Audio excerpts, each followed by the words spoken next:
Dari pantauan Sriwijaya TV di Pasar Cinde, Palembang pada Selasa 29 Desember 2015, harga beberapa kebutuhan pokok mengalami kenaikan hingga 10-20%.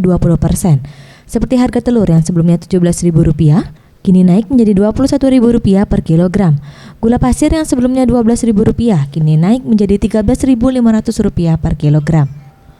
Menurut Ajib, pedagang di Pasar Cinde mengatakan untuk harga beras masih stabil dikarenakan stok persediaan masih tercukupi. Namun untuk harga bahan sembako terus mengalami kenaikan. Harga beras ini seperti apa Pak sekarang Pak? Beras masih stabil lah. Kalau impor masuk stok cukup stabil ya. Ini harga beras stabil masih Pak ya? Ya kalau ininya cukup. Sembako sendiri yang mengalami kenaikan apa Pak?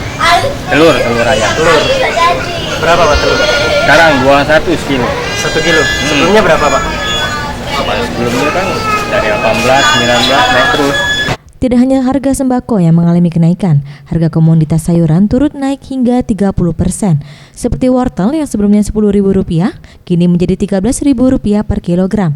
Tomat yang sebelumnya Rp10.000, kini naik menjadi Rp14.000 per kilogram.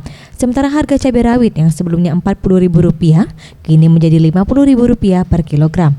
Menurut Budi, pedagang sayuran di Pasar Cinde mengatakan kenaikan harga komoditi sayuran sebesar 30% hanya terjadi pada wortel, terong, dan tomat dan cabai rawit, sementara harga sayur mayur lainnya masih stabil.